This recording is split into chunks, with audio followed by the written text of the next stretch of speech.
Hello and welcome to today's video. In today's video, we will be speaking about ways in which we can describe emotions. Okay, and we will be looking at it in the context of a model because emotions are something that are very complex, and these things they come and go automatically and they cannot be changed directly.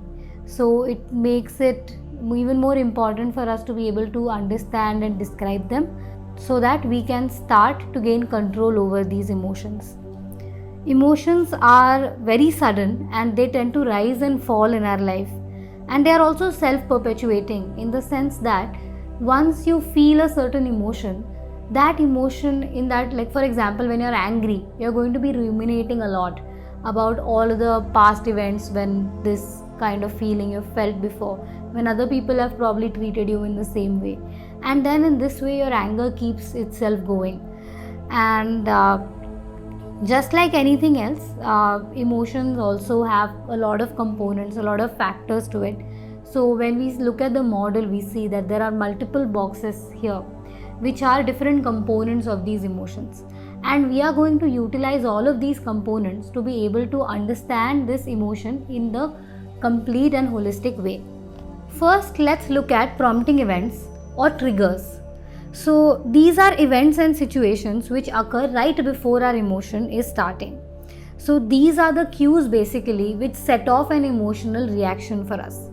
And we are going to learn all of these different components with the help of an example. So I have made a sample worksheet which is a filled model of emotion worksheet.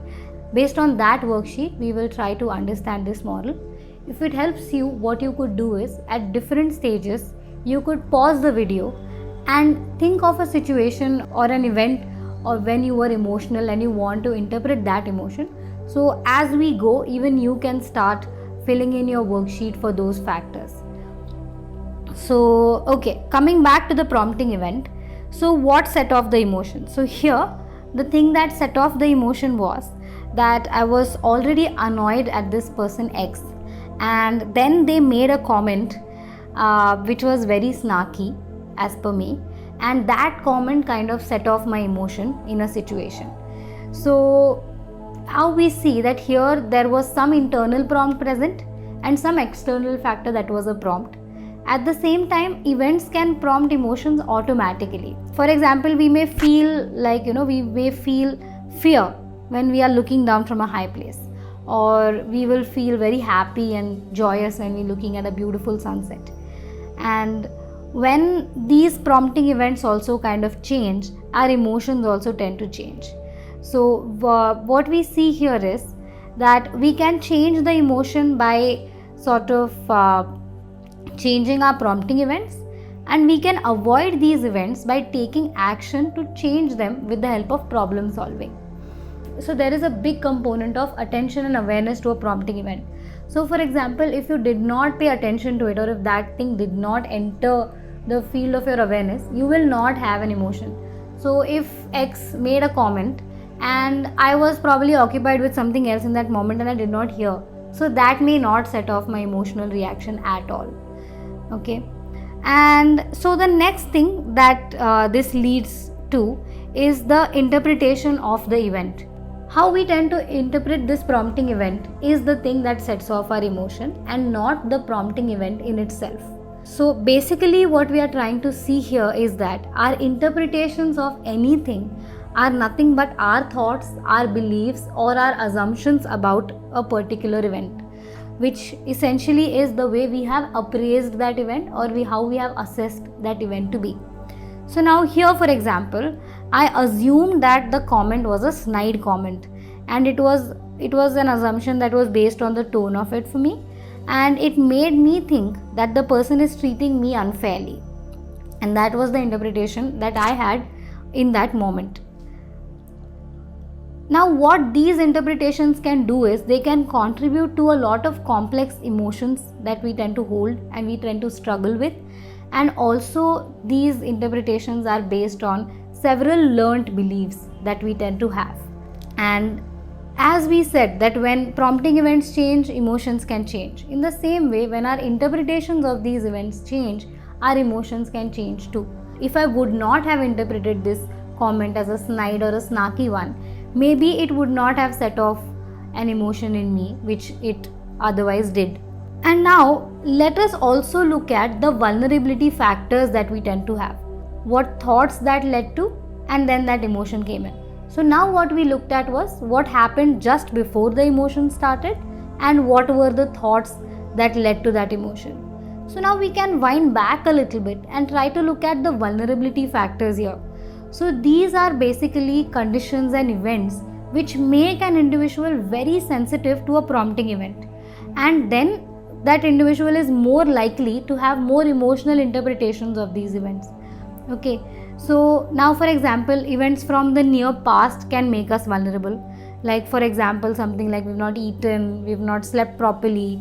So all of these different factors that have been going on in your life, your recent experiences, all of these things can lead for you to have these certain sensitivities to events.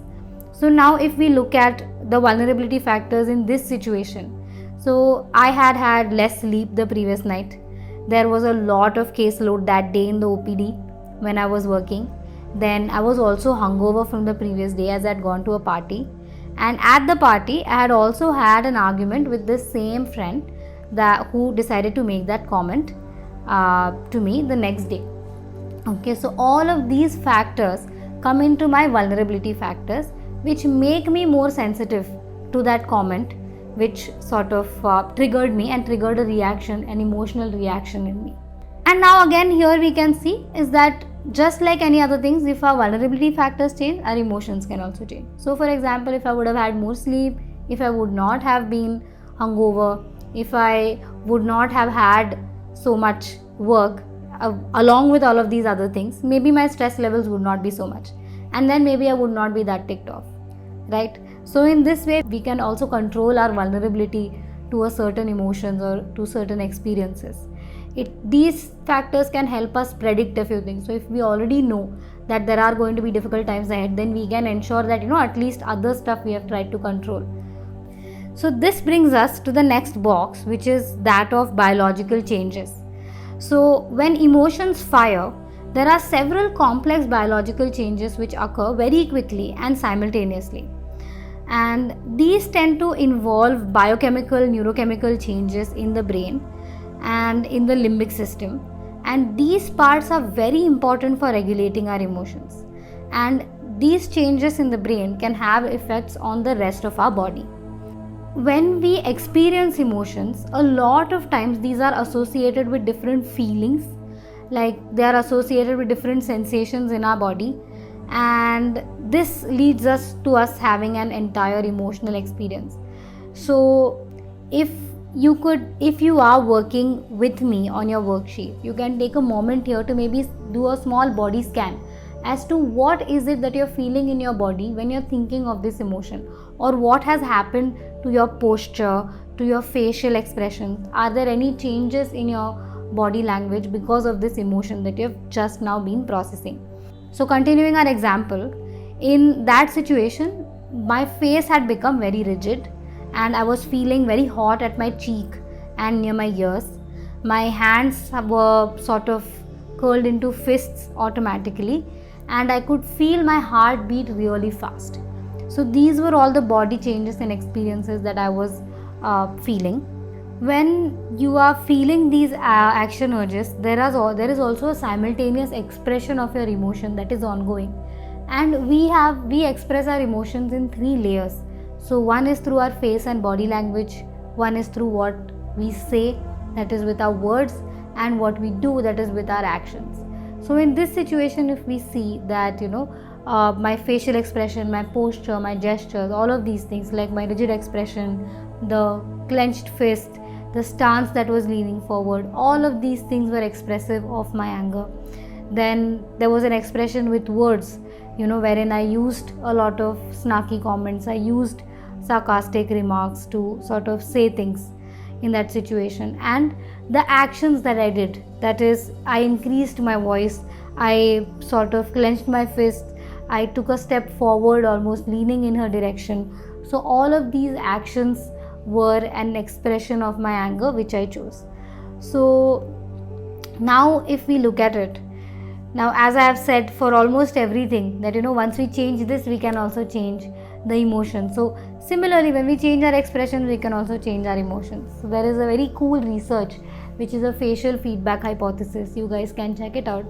So in that, what they say is basically, if we decide to fake smile in that situation where you're not feeling like smiling, it could sort of give a feedback to your brain and you can actually stop being angry. So once, it is something that I've actually used when I've been speaking on the phone, when I was speaking to a customer support executive, and a lot of my things were in this person's hand. Okay, so there was no way I could get riled up or upset with this person. And imagine the series of holds that I went through, and by that moment my emotion was clearly anger, and not an 80 this time it was 100 probably. But in that situation, I decided to sort of fake smile, and that kind of stopped that emotion from escalating for myself. And this hypothesis exists, it works, wherein if we change our body language, it can sort of change the way we are feeling as well. And then this takes us to naming an emotion. So in this situation, as I already have said, this emotion is that of anger. We can also take this time to rate the intensity of this emotion for us in this particular situation. So in this situation, it was an 80 for me. And now this takes us to the after effects. An after effect of this situation for me was that I was upset all day. I kept having a cold war with this person. Every time this person said anything, I was very alert and sensitive to that, and I was not able to be productive, and I kept ruminating about the same thing through my day, which kind of spoilt an entire day for me. And these after effects can also be taken as a vulnerability factor for a future emotional outburst. So for example, we can see that a similar fight that I have had with this person is also my vulnerability factor, but it was an after effect of the previous fight, right? So in this way, we can see that everything is linked, everything goes chained together. And once we learn to observe and describe these emotions, we can improve the ability to regulate them because we finally understand them.